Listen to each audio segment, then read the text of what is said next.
Welcome to AASHTO Resource Q&A.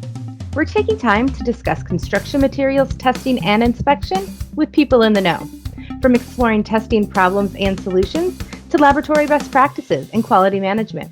We're covering topics important to you. Now, here's our host, Brian Johnson. Welcome to AASHTO Resource Q&A. I'm Brian Johnson. And I'm Kim Swanson, and we are joined by three other people. Who else is joining us today, Brian?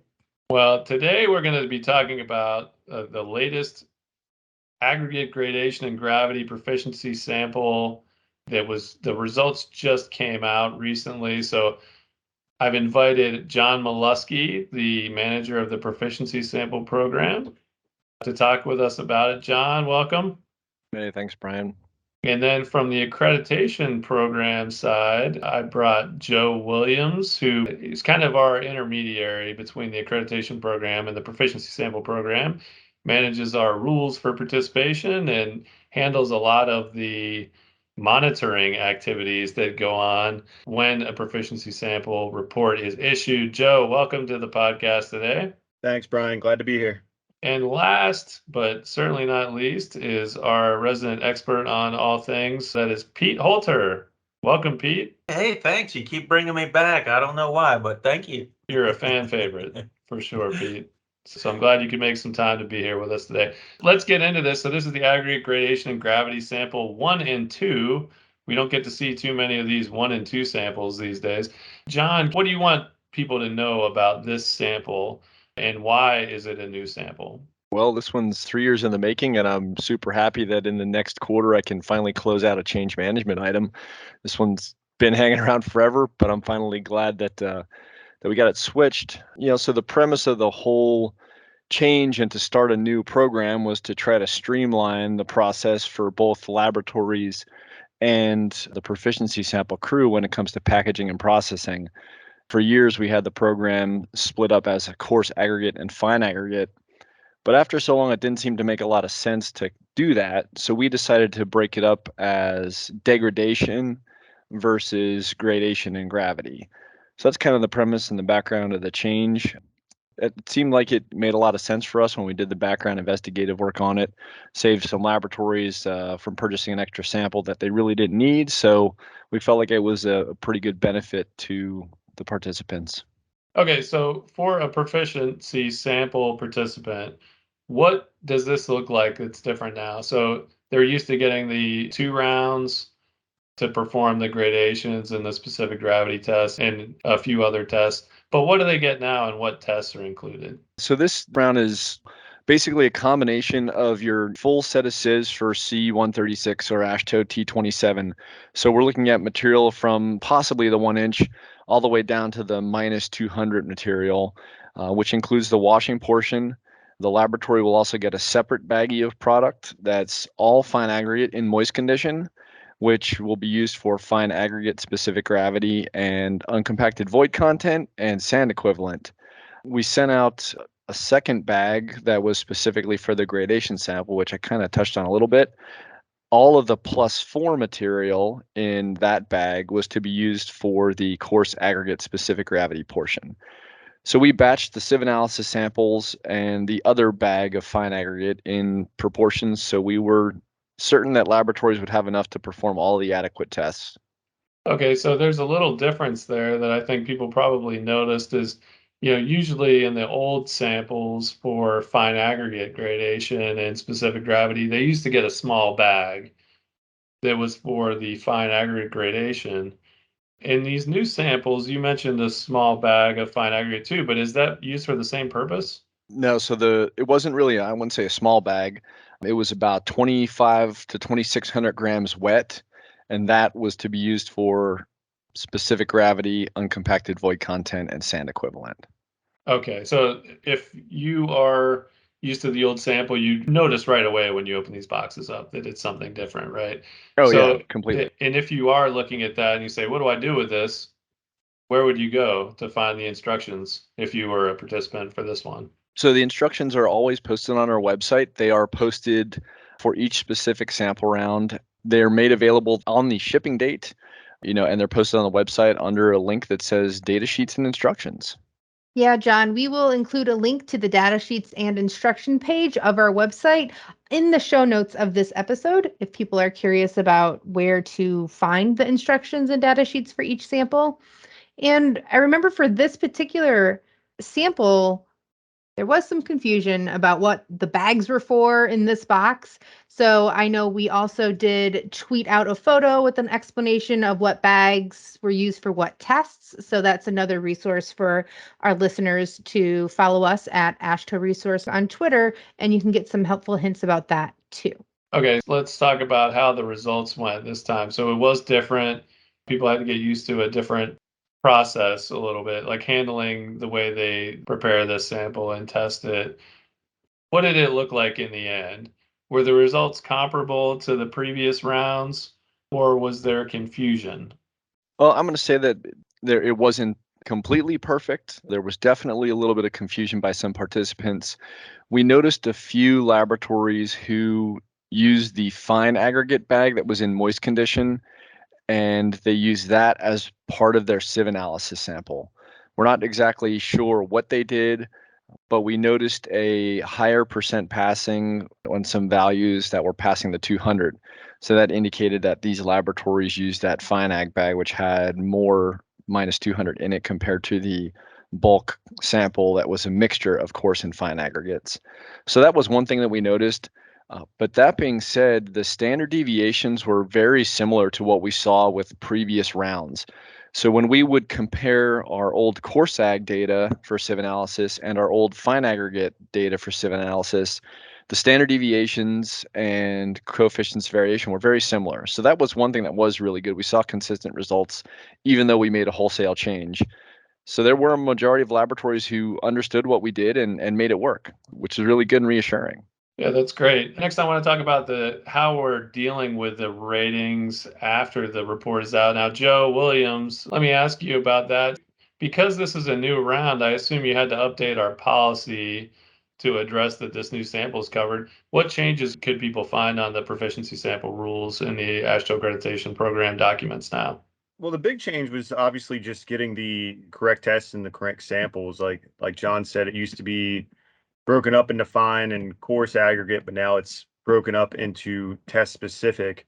But really the biggest issue that we're having with monitoring is just going to be for this first set of sample rounds with the degradation and the gradation and gravity, because to monitor any low ratings, we have to go and look at their previous round of fine aggregate and coarse aggregate in order to correctly monitor a laboratory's ratings and pull them all together like that. So now, just for this first set of sample rounds, we're sort of dealing with 3 different samples at the same time instead of just the regular 2.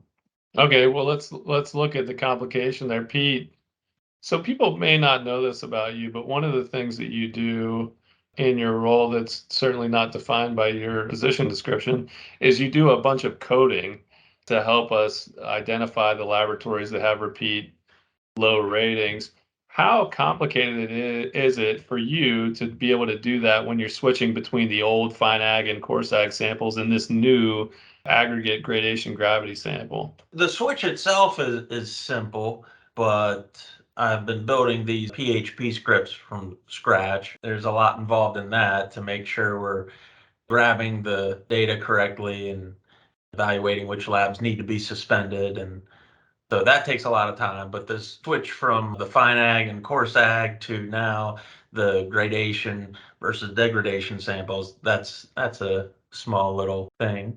I want to go back and touch on what I think Joe covered, but I feel like it might be buried in there. So I just want to make sure that I'm understanding this correctly. So even though this is a new sample, accredited laboratories data from the previous samples of the coarse and fine aggregate will still count. So if they had low ratings on a test now and they had low ratings on the equivalent test last year, then that equals 2 low ratings in a row. Am I understanding that correctly? Yeah, that's correct, Kim. Yeah, and I guess the only little nuance to that is for the number 4 sieve, the result on this year's gradation sample is only being compared with the number 4 sieve result on last year's coarse aggregate sample. The fine aggregate program included a number 4 sieve result, but it's always suppressed. And so just so labs understand that. Oh, and I guess there's the other one, the wash result. So in the gradation sample, the wash result is being compared with last year's fine aggregate result, not the coarse aggregate result, which we had not in the past evaluated. So Yeah, so just for background, the reason why we weren't including the number 200 wash result for accreditation purposes is because that material was shipped clean, and any dust or any minus 200 material that was produced out of that sample could be variable based on the damage occurred through shipping. So we didn't really want to use that as a mode of suspension of accreditation or an indication that that laboratory is not performing well, because maybe their aggregate didn't get roughed up like some of the aggregate that went farther or was handled more roughly. So that is why we didn't include it before, but it is being included now because we've got that mix of fine and coarse aggregate. So Joe, let's talk about what happens if somebody is facing suspension after this round of aggregate. What can they do? This is the first round. Presumably we would not want to send them a blind sample of the only samples that we have, so they would know what the results are right away, right? So what do we do in this case if somebody gets low ratings and needs to get a blind sample to resolve this issue? Yeah, Brian, since there's only sample 1 and 2, there's a 50-50 shot of knowing which sample you were sent. So we're not sending gradation and gravity samples as any blind samples to temporarily reinstate suspension issues from PSP testing. What we do is we look at the reason for the suspension.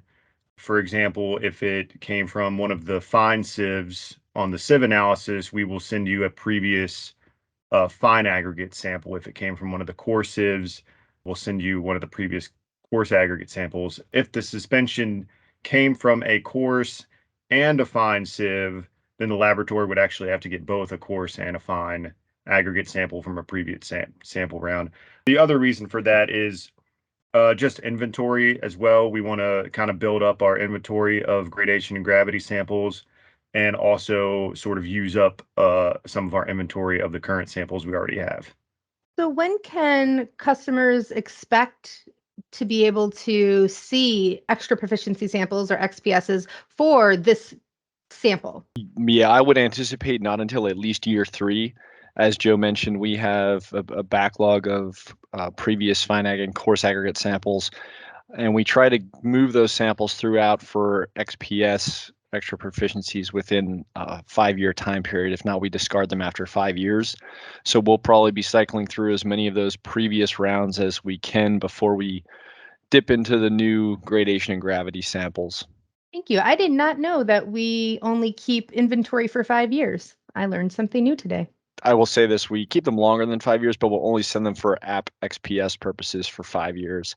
Outside of that, if a laboratory wants to use them for training, or we get some random request for an oddball test and they want our material, then we'll send it to them. But as it pertains to accreditation purposes, we won't send them anything past 5 years. So Pete, there's another complication that comes with the combined sample that we have been talking about recently. Do you want to let our listeners know about what that is? yeah, so we've been offering accreditations for just a portion of T27 and C136 for labs that were only testing fine aggregate by those methods.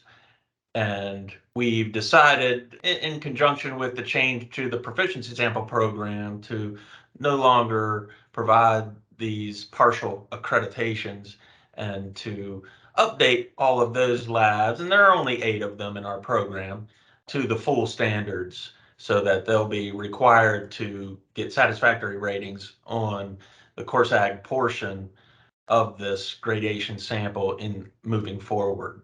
Hey, Pete and Brian, we offer a similar accreditation distinction for C88 as well for fine aggregate or coarse aggregate testing. Will we be doing the same thing with those from the degradation program, or are we going to keep doing that as we have been? Yeah, the plan is to get rid of all of these splits where we're now offering accreditation for either just the course ag or just the fine ag.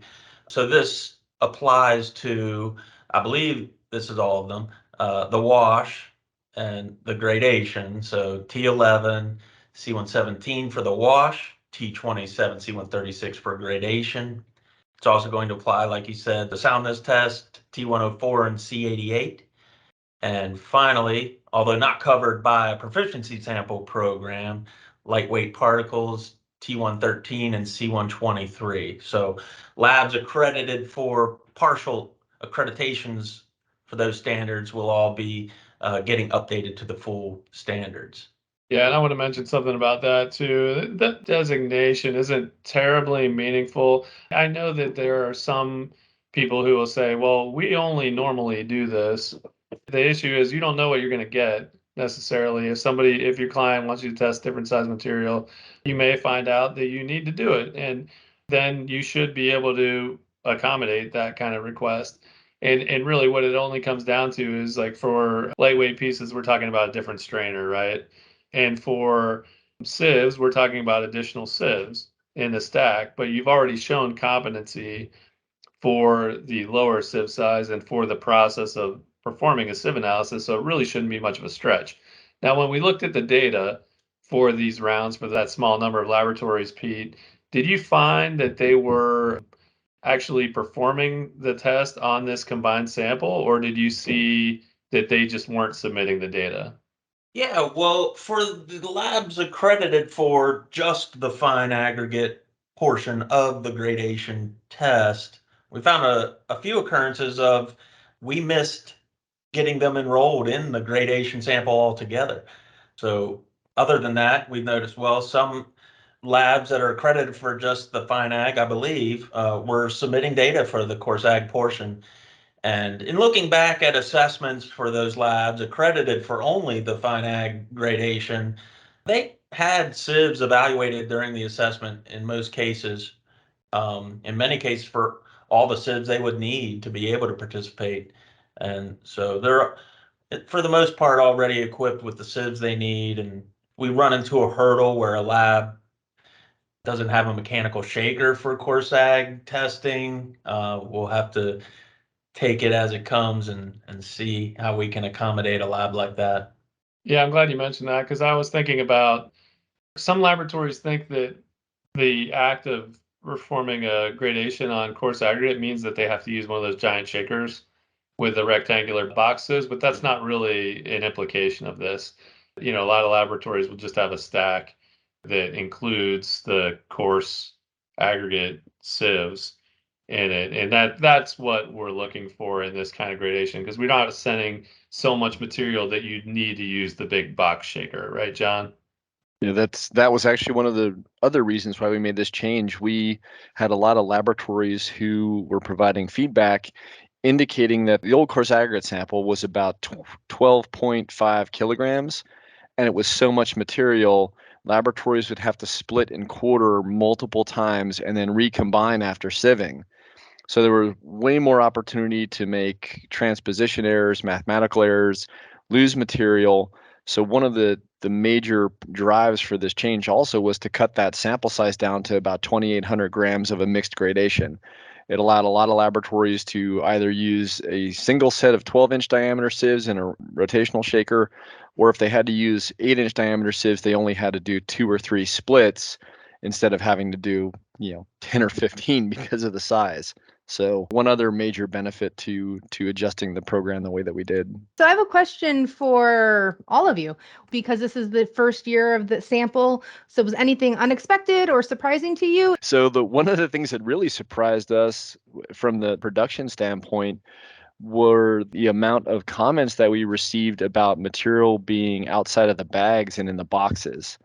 We probably received 40 to 50 laboratories who indicated this, and we reshipped, I'm going to say, around 35 to 40 packages, sometimes multiple packages to the same facility. We were a little bit surprised that we had some of these issues with material coming out of the bags, this is the same packaging process that we used for coarse aggregate samples for the last 4 decades. so we were a little bit shocked that we had comments from laboratories saying that there was, number 4 material, half-inch material, inside the box, and they were concerned about the sieve analysis portion itself. Now, we did have a tolerance built in around the product, and any laboratory whose sample was outside that tolerance was able to contact us and have a free replacement sent. And we did that for, I said, several participants. But giving this feedback that we've been provided with, we're going to go ahead and make some pretty substantial changes next year to the bags and making sure that we don't run into this issue again. We're going to probably do some slide seal bags and gusset style bags, so they're a little bit larger and hopefully more durable. Given that feedback, it appears that it was a manufacturing defect for some of it. There were several comments about the bags being busted along the seams where they're heat treated, which is something that we don't have control over. We check a lot or two to make sure that they're okay, but it could be part of a box of 1,000 bags that we just didn't catch. So one shock, one surprise, but we've got corrective action going on, and hopefully we make things better for the 2023 round.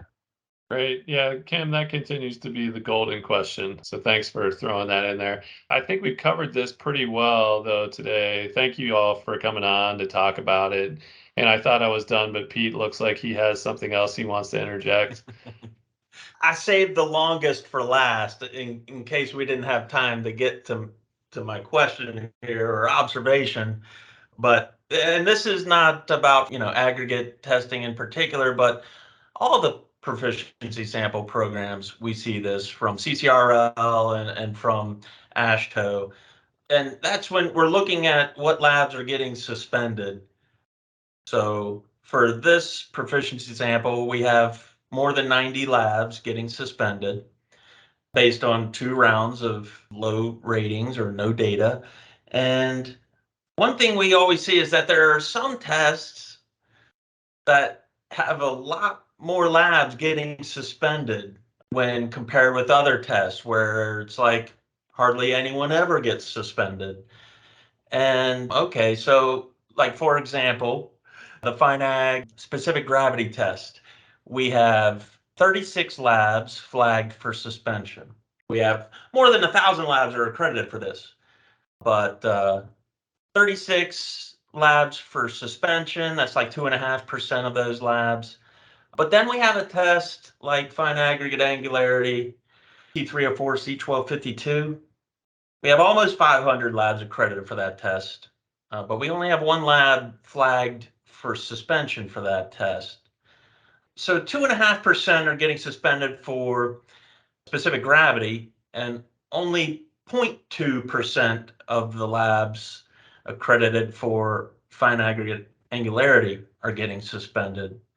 So you have more than 10 times more getting suspended for finite specific gravity.